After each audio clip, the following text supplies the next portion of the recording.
Native Americans, oh, African Americans, and by African Americans, I mean Black Americans that descended from the U.S. chattel slavery.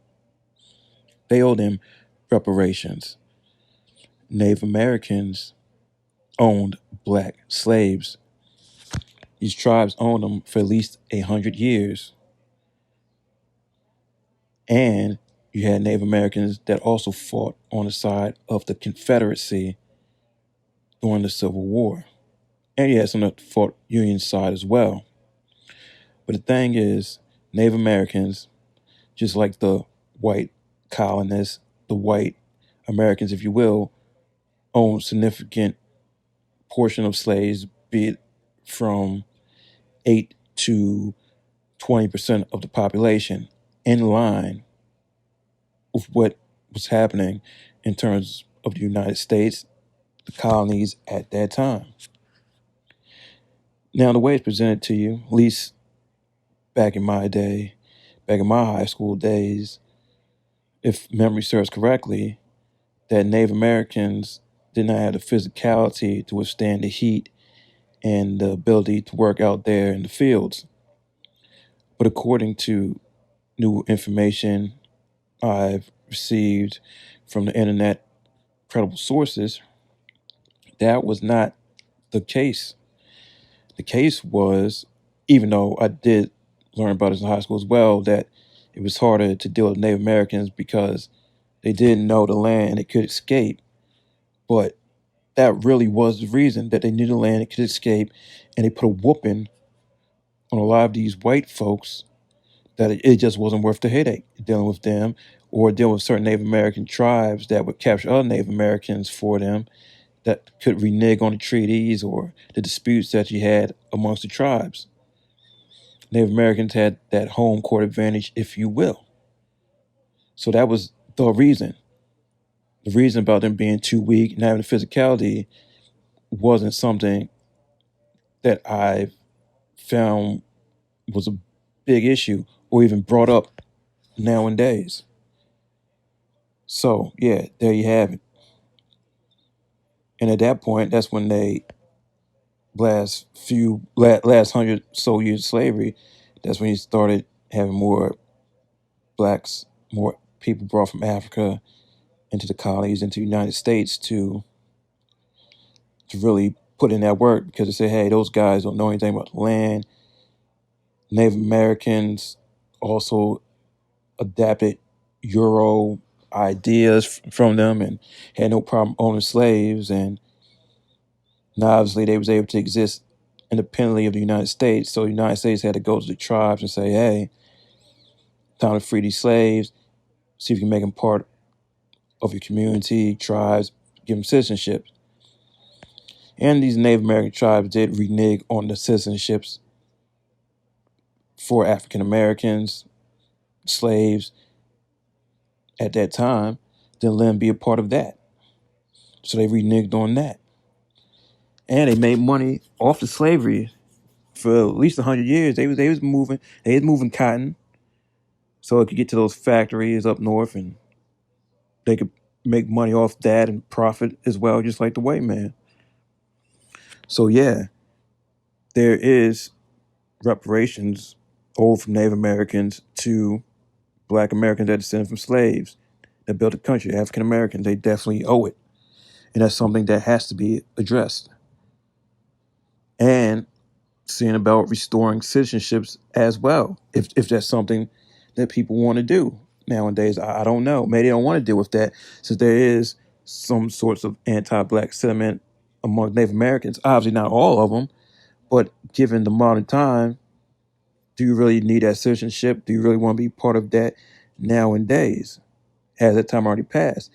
But in terms of monetary value or even a piece of land, if that's something that an African American that descended from slave wants, let's make that happen.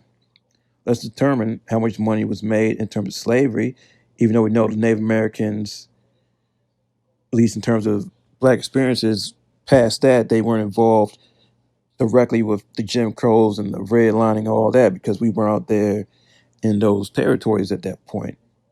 At least not in droves that mattered. But we were part of the mainstream European white America. We became part of that, and we dealt with things post slavery that had ill effects amongst African Americans that descended from slaves. So yeah, there is a debt to be paid by Native Americans to African Americans, something that tends to get overlooked, but it must be addressed as well because of the moral crime they had then and there.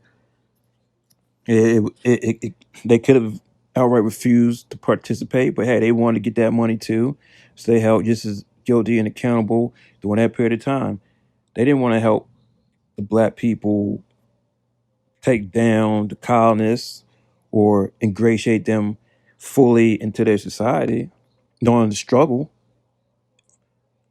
They just didn't care. They just became obsessed with, hey, let's go get this money, let's put them to work. And even the Native Americans, the other Native Americans, they say, hey, let them replace these Native Americans, and we'll still put on, in a lot of these cases, put on these chattel slavery type rules where that person and their kids were born into it, and you have to deal with a harsh type of slavery, the harshest that the world has ever seen. So yeah, let that be known that there is a debt owed. That amount, I do not know. There's people that study this, people that analyze this all the time, that could come up with at least a figure in terms of money that's made in terms of cotton, and saying, okay, let's see what kind of percentage that we can get. I know at least in terms of slavery from the mainstream America, the white colonists, United States government, 40 acres a mule, we know about that promise and can approximate that value today and figure out the check for that, be it either where from 14 to 20 trillion, just for that alone. Obviously not including the redress that has to come from Jim Crow, Reconstruction, redlining, contract leasing, mass incarceration, whatever programs, whatever finances that you want to put out there to re, you know, to redress the ills of slavery and the white supremacy that followed. So yeah, I just want to make that point. There's something not to be overlooked. I know things get painted a certain way as, hey, these Native Americans are victims, and they can be victim with their own contract situation, but hey, they jump right in there, took that same kind of morality and used it against black people. So hey, they gotta break off some of that money. What they getting from the man, from the government, the white man, whatever they want to call it, to black folks that descend from chattel slavery in the United States. They're gonna break something off to us.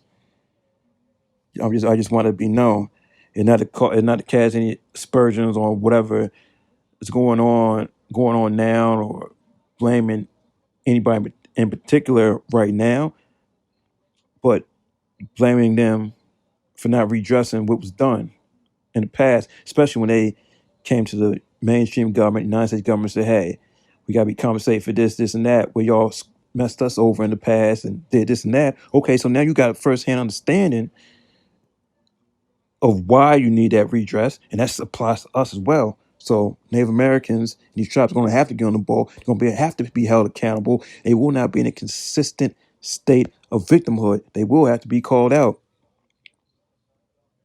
as well. And I'm just putting that out there. So yeah, I'm calling the United States government, but also these tribes will have to be held accountable for their role as well. I'm just making that known. Iceberg Jim out. Deuces.